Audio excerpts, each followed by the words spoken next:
Semen Padang itu melakukan semacam program konservasi. Awalnya kita hanya ingin membuat dia hidup di tempat lain, karena beberapa kali dicoba di Jatiluhur, di Medan, di Toba, dia tidak bisa berkembang dan mati. Lalu kita coba dengan teman-teman satu tim, Kang Maman, ada Pak Irfan, kita coba ambil Pak ikan bili itu, kita coba ambil, kita pelihara di lingkungan Semen Padang, dan dia hidup. Lalu kalau dia hidup, nextnya adalah bagaimana dia berkembang biak. Proses ini memang kita lakukan dari sejak 2018 sampai akhirnya kita tanam ikan-ikan bili itu di seluruh perairan yang ada di di Semen Padang, di Taman Kehati. 2 tahun hidup ya Kang ya, 2 tahun hidup. Lalu kita coba memberanikan mengembangbiakkan. Jadi awal pengembangbiakannya itu kita hanya menggunakan teknologi sederhana. Jadi telur ikan bili kita campur dengan sperma ikan bili itu di luar Pak, jadi pembenihan di luar. Lalu kita masukkan ke dalam akuarium, kita tabur aja.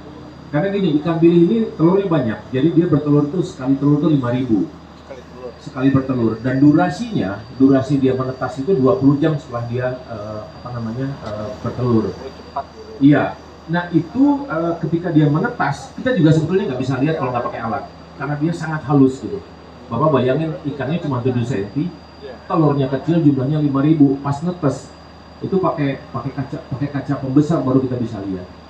Dan alhamdulillah yang metode pertama berhasil. Setelah sekian kali trial itu berhasil ya, kita besarkan. Dalam kurun waktu kita coba introduce apa yang kita lakukan itu kepada Danau Singkarak, dan alhamdulillah masyarakat sana itu surprise. Kita aja yang tinggal di Singkarak nggak pernah Pak bisa memelihara ikan bili, tapi Semen Padang bisa mengembangbiakkan ikan bili dengan beberapa metode.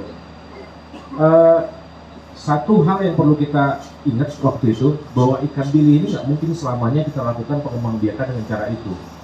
Lalu kita coba bikin miniaturnya Singkarak.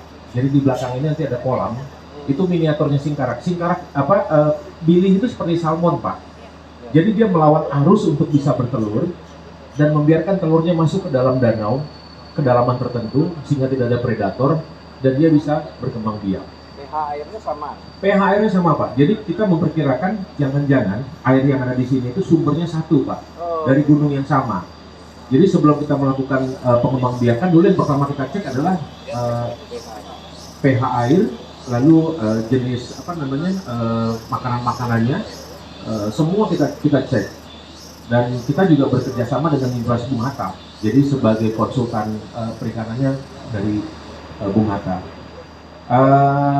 Di antara tim kita memang ada yang putra asli Sumpur Pak. Jadi supaya ada pembanding, ini asli Sumpur, dan dengan orang-orang juga ada satu lagi sebetulnya Pak Priwan. Nah, itu yang mereka akan ikut serta dalam proses ini sampai mereka merasakan bahwa oh iya benar gitu. Ya, Sumpur itu sebuah desa di Singkarak. Jadi yang tempat kita konservasi, kita hanya mengambil sebuah desa kecil namanya Sumpur. Karena di Sumpur itulah masyarakat masih taat dengan metode pengambilan secara tradisional. Kalau yang tempat lain mereka sudah mengeksplorasi dengan menggunakan bagan, teknologi. Itu ikan ukuran size kecil, besar, semua ketangkep. Tapi yang dijual tidak semuanya.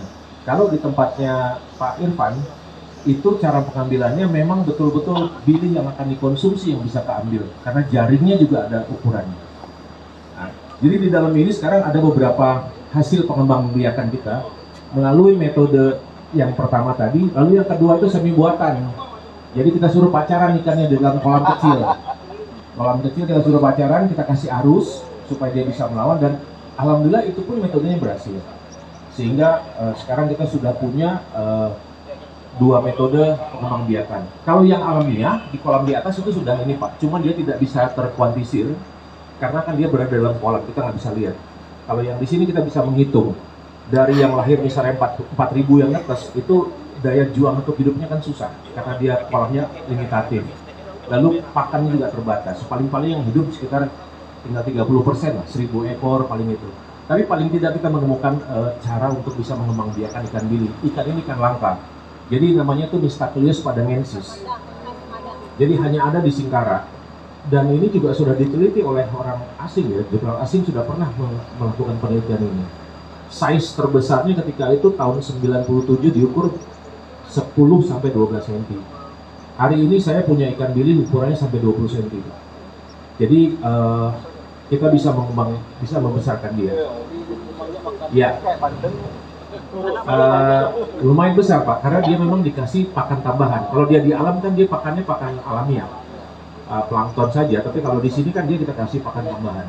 Tapi apa yang ada di dalam sumur Singkara itu semuanya kita tarik, kita bawa ke sini, pakan-pakannya. Nanti kita bisa lihat sama-sama. Kalau mau masuk silakan, bisa dilihat dari umur-umur ikannya. Cara dan cari. Ini ada tanggal-tanggalnya Pak di sini. Jadi ini tanggal betasnya 29, ini tanggal terakhir, size-nya semua ini. Jadi ini sebetulnya waktu dia atas jumlahnya mungkin bisa 3 atau 4 kali dari ini. Tapi dia punya daya jual terbatas karena nutrisi, karena tempat. Jadi dia hanya bisa hidup seperti sekarang ini. Tapi ini sudah alhamdulillah, artinya dia hidup dan ini sudah berapa kali kita masukkan ke Singkara. Macam-macam Pak. Jadi yang terakhir kemarin kita ngambil malah ukuran di akuarium yang kecil kita masukkan. Iya. Nah itu bisa Bapak bisa lihat ke sana mungkin di sini. Ini ukurannya beda-beda bulan aja nih Pak. Bisa lihat ini beda bulan. Ini agak besar sudah dimasukin, jadi ini sisa ini Pak. Ini sama. Ini jadi metodenya seperti yang itu. Yang kedua, jadi kita suruh pacaran di dalam sini. Kita kasih arus. Tapi ini jadinya seperti ini Bu ya. Tapi yang kita lakukan berpuluh-puluh kali bisa jadi. Ini indukan Pak. Ini indukan pilih. Ya. Ini juga indukan. Jadi sebesar-besar ini sudah bisa jadi indukan sebetulnya. Nah, kita sudah 2 kali ngambil ikan bili di kolam kita sendiri, lalu kita goreng, lalu kita kasih ke masyarakat sana. Komen mereka lebih enak katanya, tapi saya nggak tahu persis. Kalau ikan bili ini yang basahnya di Singkara itu sekitar 90 ribuan yang basah. Kalau keringnya sekitar 2,5. Jadi memang punya nilai ekonomis tinggi Pak.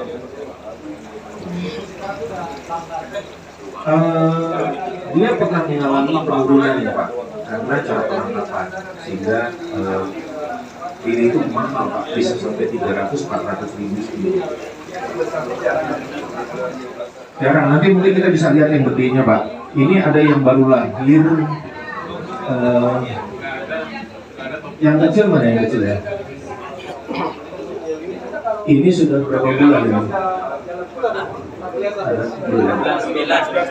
Nah ini bulan 9 ini yang terakhir ini. Ini terakhir kita besarkan. Cuman memang ada perbedaan. Jadi pas di terakhir bibit ini besarnya dia beragam Pak. Jadi ada yang besar, ada yang kecil gitu. Nah, kita nggak tahu. Biasanya dia sama perkembangannya. Tapi untuk kali ini dia ada yang besar, ada yang kecil. Jadi perkembangan ikan itu beda-beda setiap sesi ini. Ini memang pola renangnya kalau kita bilangnya bilik tawaf ini Pak. Kan ya kan bilik tawaf ya. Dia bukan padahal di alamnya dia nggak begini Pak. Di alamnya nggak begini. Cuman di kolam ini dia muter-muter gitu.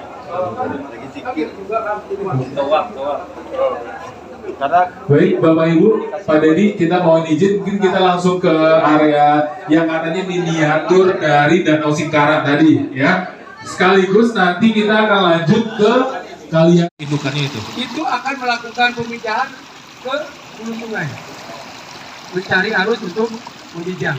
Nah, di Subur, misalkan daerah Subur itu penangkapannya masih penangkapan yang ramah lingkungan. Apa yang ramah lingkungan? Yaitu melalui namanya kalau di sana namanya alahan. Jadi jalur penghubung antara sungai ke Singkara itu namanya alahan. Nah, disitulah penangkapan yang ramah lingkungan, artinya yang ditangkap oleh penduduk itu adalah yang benar-benar sudah besar dan sudah siap reproduksi.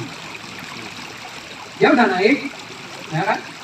Berarti kan udah siap tuh, udah siap reproduksi, udah naik, udah besar-besar naik. Nah, ketika mereka mau balik lagi, disitulah ditangkap. Makanya di Sumpur itu jam-jam penangkapan juga diatur. Misalnya kita jam 4 ya, jam setengah 5 itu mulai naik, maka tidak boleh langsung ditangkap Bapak Ibu. Naik di atas tangga. Naik ke atas itu tidak boleh ditangkap karena jam itu mereka masih melakukan pemijahan, mengeluarkan telur di sepanjang jalur ini. Beda dengan salmon, kalau salmon kan bertelurnya di atas. Ikan bilik ini adalah bertelur di jalur ini, Pak. Jadi si telur nanti akan masuk lagi ke Danau Singkara, setelah 20 jam baru akan menetas. Nah, sisi alahan, penangkapan alahan yang dilakukan oleh teman-teman di Sumpur itu adalah bagaimana mereka mengalah itu bahasa Minang ya. Dialah itu artinya dihambat.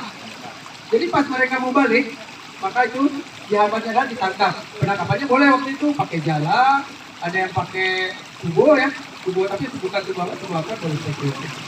Nah itu yang dilakukan penangkapan yang ramah lingkungan. Ya setelah melahirkan Pak ya. Artinya setelah memijah, jadi tidak memutus siklus ininya ya, siklus reproduksinya tidak terputus. Predator telurnya itu ada telur.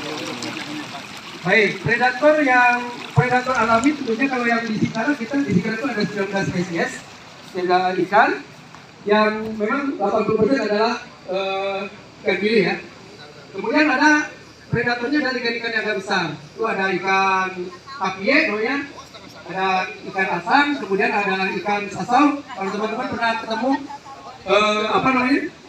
Gulai sasau atau pakai sasau ya di itu. Itu adalah predator-predator yang ada di sana. Ya. Tetapi ketika predator itu alhamdulillah ya, kalau itu menciptakan predator tidak akan menghabiskan gitu ya. Predator yang menghabiskan itu orang gitu ya, kebagan gitu. Jadi ikan bilik ini dari satu ekor itu antara 3.000 sampai 5.000 telur. 5.000 telur.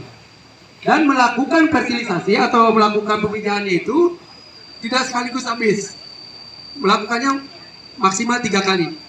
Jadi kalau ikan bilik itu naik, nanti balik lagi, nanti besoknya bisa balik lagi. Nah ini adalah miniatur. Kenapa dikatakan miniatur? Ini karena meminiaturkan alahan, sistem alahan yang ada di Singkara. Nah, evidennya apa? Kalau di sini jumlahnya akan sulit ya. Eviden yang kita ambil adalah apa coba? Jumlah ikan indukan yang ketemu di reservoir. Nah, itu jumlah itu kita jadikan eviden bahwa ikan sudah melakukan pemijahan. Karena nggak mungkin dia naik kalau tidak melakukan pemijahan. Baik, itu yang dilakukan di sini. Selanjutnya memang tadi udah dijelaskan sama Pak Denny. Kita juga melakukan yang manual dan semi manual.